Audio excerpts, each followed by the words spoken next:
Үзәк хастаханәнең 3нче катында урнашкан онкология кабинетының ишеге бер генә дә ябылып тормый. Көн саен 40лап пациент кабул итәләр биредә. Онкология иң куркыныч чирләрнең берсе. Авыручыларның саны елдан-ел арта. Бүгенге көндә 1170 кеше исәптә тора.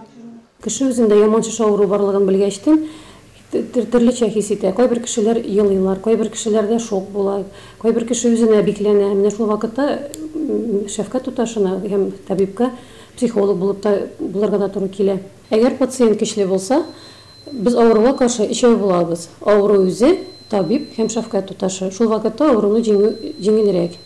Гөлсирә Галиуллинаның шәфкать туташы булып эшләү стажы 33 ел. Медицина ярдәме күрсәтүдән тыш, авыруга үзенең мөгамәләсе белән дә савыгырга булыша ул. Аеруча бу кабинет пациентлары җылы сүзгә мохтаҗ.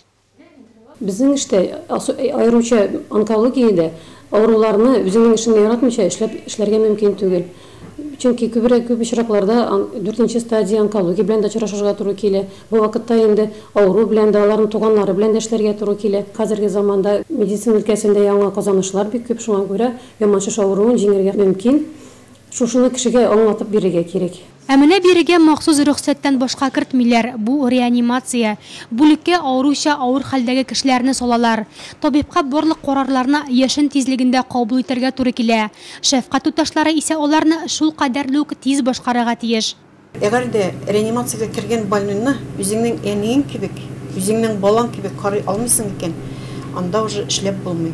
Безгә кергән авыруларның күбесе инде аңында булмый. Алар сөйләшә дә алмыйлар, үзләренең халатларын аңлата да алмыйлар. Күбесе аңында булып та, әгәр дә сөйләшә алмаган вакытларында алар безгә өметле күзләрен, безгә төбәп булышыгыз әле, безнең бик яшисебез килә дигәнне аңлатып яталар. Менә ул вакытта инде врачның һәм шәфкать туташының профессионаллыгы бик тикшерелә. Осия Зарипованың кулында ясалма сулыш алдыру аппараты. 37 ел шәфкать туташы булып эшләү дәверендә күпме авырны үлемнән коткарып калганын үзе генә белә ул. Кечкенәдән шигырь яза. Мәхәббәт, туган ил һәм әлбәттә инде яшәү турында. Үзенең иң матур иҗат җимешен шәфкать туташларына багышлый ул.